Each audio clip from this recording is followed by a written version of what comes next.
me, it's kind of meaningless to talk about death as distinct from life.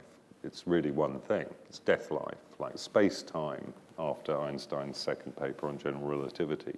Death and life are the same phenomenon, essentially. I'm not a theist myself, but I have enormous respect for the way that religion deals with death. It does death well. But what I noticed in the secular world, the dead disappear below the waves and become irrelevant in discourse. Your friend dies, your lover dies, your family member dies, and it's kind of legitimate to talk about them for a while and to refer to them on anniversaries. But very soon it becomes a little bit de trop to mention it. They have left.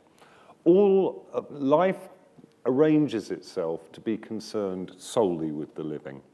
The dead at best are bit players, but mostly they are not allowed to involve themselves in the drama.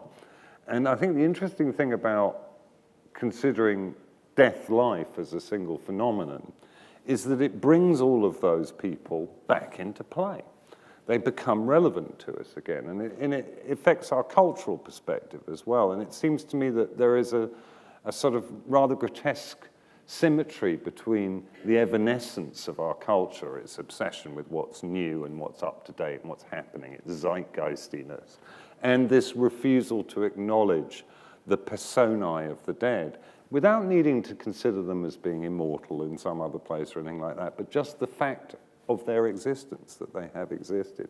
So I think that that kind of death-life view, without needing to appeal to immortality or anything like that, can be very, very helpful in dealing with loss, for example. Religion does death well. So one of the things I wanted to understand here is, for those people who are not religious, but who sort of are looking for some kind of other form of grand perspective on the world, is it possible to imagine ways of doing death in a non-religious way that are as good as the religious way? I agree completely that religion does death well, and that everyone can learn from the religious traditions, because they've been, for a very long time, practicing dealing with people's emotions around grief and around loss, or all of the other rites of passage. They've built up systems and rituals for making sense of this for us.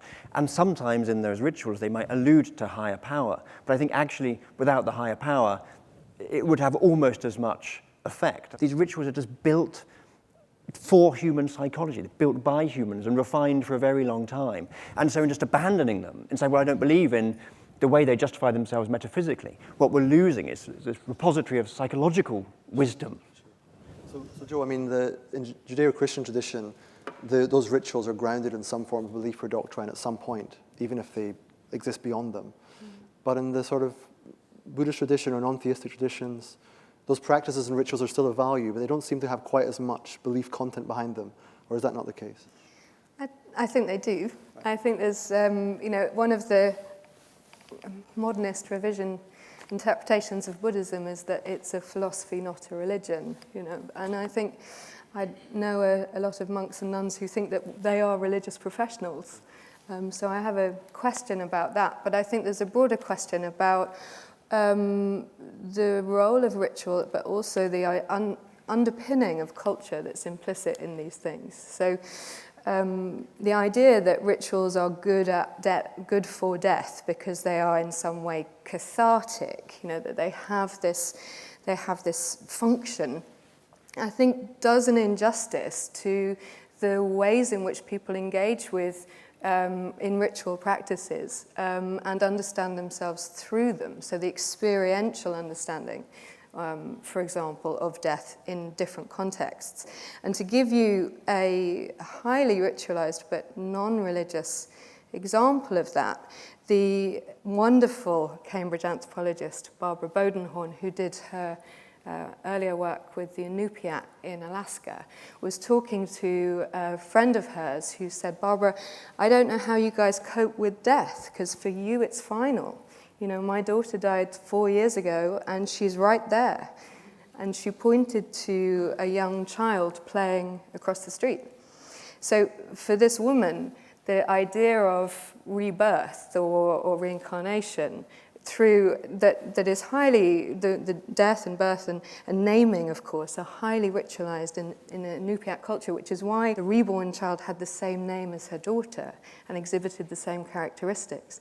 This is the experience of the world, and it's something that I think we have to take seriously. I don't think we can say, oh yes, this is good because it's cathartic, this helps people cope, and therefore that's why it's there, because that does an injustice to people's understandings of themselves and their lives. Yeah, you're really just hiding behind that word experiential, though, because it sounds sort of technical and won't frighten off the secularists. What you really mean is people believe, they have faith. But I think that... Go on, say it.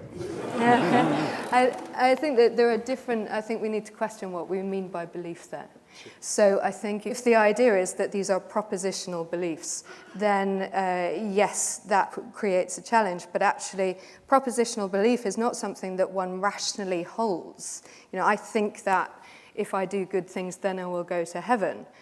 Understanding oneself as a religious person or as a humanist or an ethical person is not only about the content of belief, but about the way in which one is shaped in the light of belief. So that's a much more ethical approach, the shaping of the self into the kind of person who, on reflection, one thinks one ought to become. Hold your thought for 1 second, Stephen. Well, I just want to say that is the paradox of rituals, is that we as secular rationalists, there's evidence, there's like the scientific evidence that rituals work, that they have real power to change the way we feel about certain things. And anthropologists observe this, of course. And so we can see, secular rationalists, we can see that rituals are a good thing. But the problem is, we can't then decide, right, let's do them then. Yeah, exactly. Because as secular rationalists, we don't believe in the way that you have to for them to be effective.